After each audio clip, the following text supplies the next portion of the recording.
কথাবার্তা তো সবই হইল, এখন আপনার মেয়েকে ডাকেন, আমরা একটু দেখি। আচ্ছা ঠিক আছে, ডাকতেছি।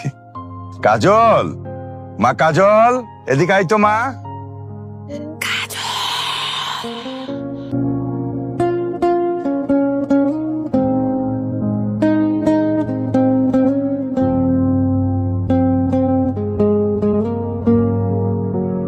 বসুন। আসসালামু আলাইকুম। ওয়ালাইকুম আসসালাম।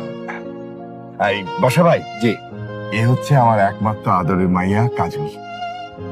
বড় ভাইজান, আপনি এখনো বসে আছেন কেন? আপনি যান। জান মানে? আরে ও তো মালিকের বড় ভাই, তোকে দেখতে আসছে, ও কোথায় যাবে? ওনাকে এইখান থেকে যাইতে বলতেছি না তো, বাথরুমে যাইতে বলতেছি। ওনার অনেক আগে পেটে মোচড় দিচ্ছে। মনির ভাই, ঘটনা কি সত্যি? আরে আসলেই বাথরুম পাইছে, মানে বাথরুমে যাওয়া দরকার, মানে লজ্জায় বলতে পারতেছিলাম না। কিন্তু তুমি কিভাবে বুঝলা? ঘরের ভিতর থেকে জানলা দিয়ে দেখছি আপনি এখানে বসে বসে মোচড়ামুচড়ি করতেছেন আর ঘামতেছেন। ভিতরে বাথরুম আছে, তাড়াতাড়ি যান, নাইলে আবার বিপদ হয়ে যেতে পারে। ঠিক ঠিক ঠিক, আমি তো আসতেছি।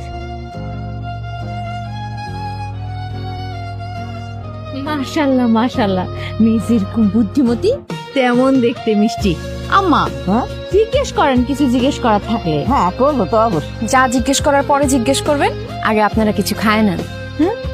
কি বলতেছো? হ্যাঁ আমি তোমার লাগে কথাবার্তা করে তারপরে খাওয়া দাওয়া করা যাবে। না না না, আপনার না অনেক খিদা লাগছে। আপনি একটু আগে ভাবির কানে কানে বলতেছিলেন, ইস কেমন বাড়িতে মেয়ে দেখতে আসলাম, তারা তো বকবক কইরে যাইতেছে, কিছু খাইতেই দিতেছে না। আমি বুঝছি আপনার খুব খিদা লাগছে, এখন খাবার সামনে আছে, খায় নেন। আমার ভাবি আর মা এখানে কানে কানে কি কথা বলতেছিল, আপনি ঘরের ভিতর থেকে কিভাবে শুনলেন? শুনি নাই। আপনার মা আর ভাবি যখন কানে কানে কথা বলতেছিল, তাদের ঠোঁট নড়া দেখে বুঝে ফেলছি তারা কি বলতেছে। কি আমি ঠিক বলছি না? আপনাদের খিদা লাগছে। হ্যাঁ মা ঠিকই বলছো, আসলে খিদা লেগে গেছিল তো, এই জন্য খিদা নিয়ে কথা বলছি। ওরে বাপ রে বাপ, এত দূর থেকে ঠুটনারা দেখে বুঝে ফেলাইলেন তারা কি কথা বলতেছিল।